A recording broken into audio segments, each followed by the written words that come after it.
को देने वाली है, तो मैंने पूर्व में आपने बता गया है। तो अब होता है सुखदेव जी का जन्म।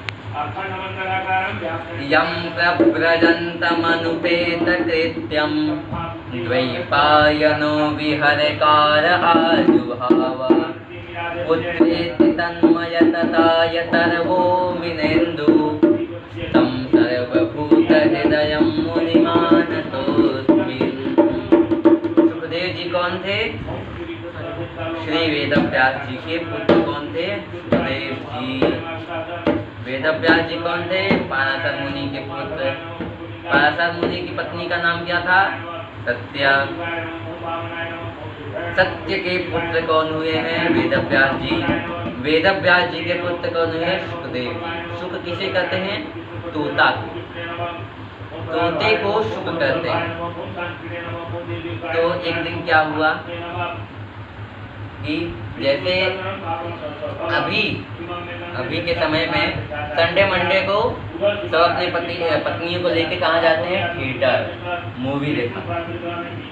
तो पहले के ज़माने में मूवी नहीं हुआ करती। भोलेनाथ मूवी दिखाने नहीं गए, वो गए कथा सुनाने। किसको? पार्वती माता जी को। कहाँ गए? अमरनाथ तीर्थ पे जाके पार्वती माता जी को कथा सुनाने लगे।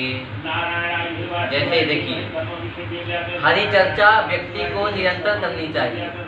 हम हैं, आप हैं, बहन हैं, कोई भी व्यक्ति हो, एक व्यास बने एक श्रोता बने। तो महादेव व्यास बन गए, पार्वती माता श्रोता बन गई, कथा प्रारंभ हो गई। तो भोले भंडारी ने माता पार्वती से, मैया से कहा कि हम तो कथा सुनाएंगे, हम कथा सुनाते सुनाते अपने नेत्र बंद कर लेंगे, मग्न हो जाएंगे कथा सुनाने में। हमें एहसास कैसे होगा कि आप जग रही हैं, आप कथा सुनते रहिए। तो हुक्का देते रहिए। क्या नहीं समझे ना आप लोग? हुक्का देते रहिएगा। तो कथा प्रारंभ हो गई। राम जी ऐसे थे, कृष्ण जी ऐसे थे, बड़ी लीला ऐसी थी। मग्न हो गए अपने, बोलते बोलते बोलते मैया जी को आ गई गहरी नींद। मैया जी सो गई और शंकर जी के पीछे सुख बैठा था नवजात। उसने पूरी कथा श्रवण की और हुक्का देता था। तो जब सब कथा संपन्न हो गई तो जोर से जयकारा लगाए भोलेनाथ। प्रेम से बोलिए भक्तवत्सल भगवान की। अचानक माता की नींद खुली, घबराती बोली कि आगे क्या हुआ प्रभु? भोलेनाथ ने कथा तो पूरी हो गई, आप कहाँ थी? हम तो सो रहे थे। अरे राम राम, आप सो रहे थी? हमने कथा पूरा सुना दिया, मौका तो मुझे बराबर मिला है। भगवान बोले मौका दिया हमको। तो पीछे देखें तो एक नवजात सुख बैठा रहा, तोता बैठा। तो मनी भर विचार किए कि यही चोर मेरा कथा चुरा लिया। महादेव सुख से बोले, क्यों चोर पीछे बैठ के मेरा कथा सुनता है? तुम पापी हो, तुम चोर हो, तुमने क्यों नहीं बताया? पार्वती माता सो गई।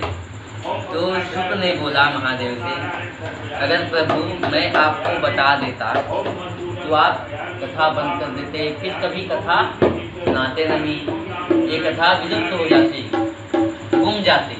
इसलिए मैंने आपको डिस्टर्ब करना उचित नहीं समझा।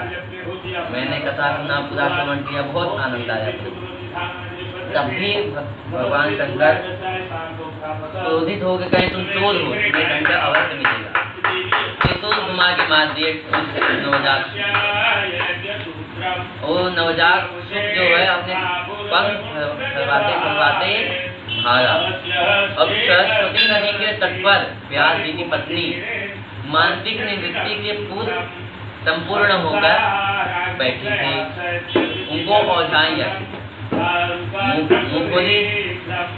मुँह खोली। उसी समय उस शोक ने मुख के द्वार से व्यास जी की पत्नी के पेट में वास कर लिया। उसी समय व्यास जी की पत्नी गर्भवती हो गई।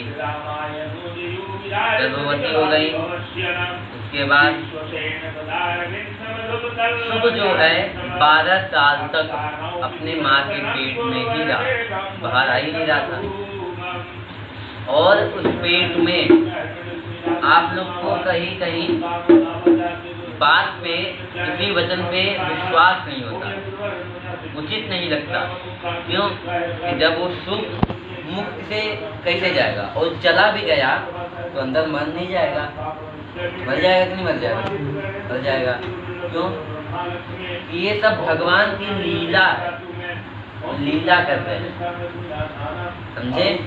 वो ईश्वर परमात्मा है जो हमको आपको पूरी सृष्टि को बना सकता है, वो क्या नहीं कर सकता? वो परमात्मा है, सबके ईश है।